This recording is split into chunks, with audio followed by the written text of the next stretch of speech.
দেখেন আজকে আমরা হায়দ্রাবাদি বিরিয়ানি নিয়ে আইছি। তালাবাদে অর্ডার দিছিলাম 2 জনের জন্য। প্রাইস নিচে আপনার বাংলাদেশের 1700 টাকা, এখানে 5 রিয়াল 300 না 300-র মতোই। তো দেখেন এটা ওমানের তালাবাদ, ঠিক আছে। তো এই সালাদ এটা আমরা নিজেরাই বানাইছি, সালাদ তারা সাথে দেয় নাই। তো দেখি ভিতরে কি কি আছে, খোলো দেখা যাক বাইর করে একটু। দেখেন 1 পার্সেল একজনের, আর কি আছে আচ্ছা 2টা পার্সেল। আরে ভাই সামিসের তো দোয়ান দিয়ে দিয়েছে একবারে। আর কি আছে এটা চাটনি মনে হয় কোনো একটা, 2টা। এটা হলো দই মনে হয়, এটা এই যে টক দই সাথে। আর কিছু নাই না? না আর কিছু নাই। তো দেখেন খুলি দেখেছি এর ভিতরে কি দিছে। আর আরে বাপরে,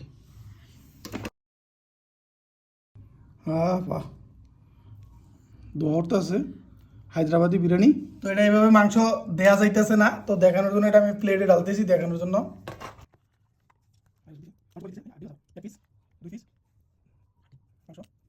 5 পিস 6 পিস আছে, 6 পিস মাংস দিছে। তো ভালোই, মোটামুটি খারাপ না। সালাদ আমরা নিজেরা বানাইছি। আর এগুলো দিছে, এগুলো কি দেখা যাক, চাটনি আমি শিওর। আর এটা হলো টক দই। ভালোই, টেস্ট ভালোই, অনেক ভালো, ঠিক আছে। মাংস খুব প্রচুর নরমই দেন, মাংস অনেক নরম। এবং এটা দেখি এটা কি,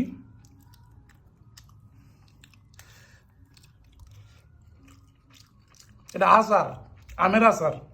আর এটা দেওয়া যাক কি, হ্যাঁ দই, টক দইয়ের সাথে শসা, সালাদ, কিছু আইটেম মিক্স দিছে, পেঁয়াজ সহ। ভালোই টেস্ট, ভালোই। চামিচ দিয়ে খাইয়ে মজা নাই বুঝছেন, হাতে খাইতেও